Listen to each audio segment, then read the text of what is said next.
ზუსტად 58 წლის წინ 1978 წლის 14 აპრილს გადაწყდა შეიძლება ითქვას საქართველოს მომავალი ბედიც.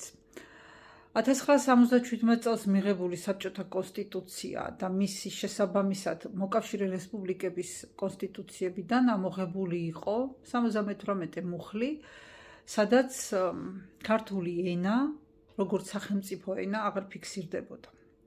რა თქმა უნდა, მას მოყვა მასობრივი პროტესტი, ეს აღიქმებოდა როგორც რუსეთის აგრესია, საბჭოთა ხელისუფლების მორიგი აგრესია და რუსიფიკატორული პოლიტიკის გაგრძელება, იმიტომ რომ ქართული ენა და ზოგადად ენა არ არის მხოლოდ და მხოლოდ სამეთყველო კომუნიკაციის საშუალება, ეს არის აზროვნების სისტემა, ეს არის სოფხედველობა ნებისმიერი ერისთვის, ნებისმიერი საზოგადოებისთვის.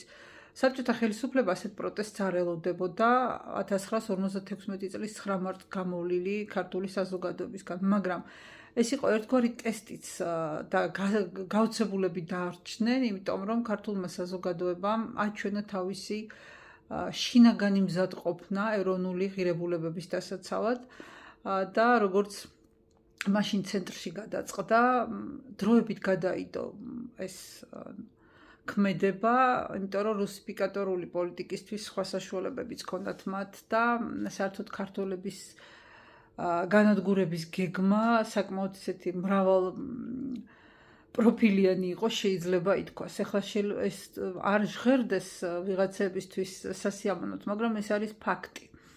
და ქართულმა საზოგადოებამ გაიმარჯვა და საქართველოს საბჭოთა სოციალისტური რესპუბლიკების კონსტიტუციის 75 მუხლში დაიწერა, რომ საქართველოს სახელმწიფო ენა არის ქართული ენა. და ეს იყო ძალიან დიდი გამარჯვება.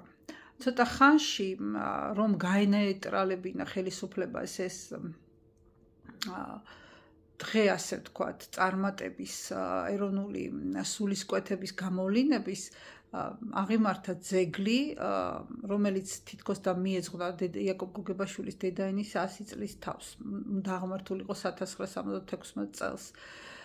ვითომდაც ეს პატივსაცემად რაღაცნაირად რაღაცა ჟესტი იყო, მაგრამ ეს სამომავლო გეგმა საბოლოო ჯამში არ განხორციელდა, იმიტომ რომ მალე დაიწყო ეგრეთ წოდებული პერესტროიკა, სულ რაღაც 8-9 წელში და 7 წელში უფრო სწორად. და ამიტომ აღარ ეცალათ მსგავსი ქმედებებისთვის. 14 აპრილი არის ერთ-ერთი უდიდესი ეროვნული დღესასწაული და მე ვფიქრობ, თუ რომელიმე დღეს უნდა აღნიშნავდეს ქართული საზოგადოება და რომელიმე დღე უნდა იყოს სახელმწიფო დღე, ეს არის 14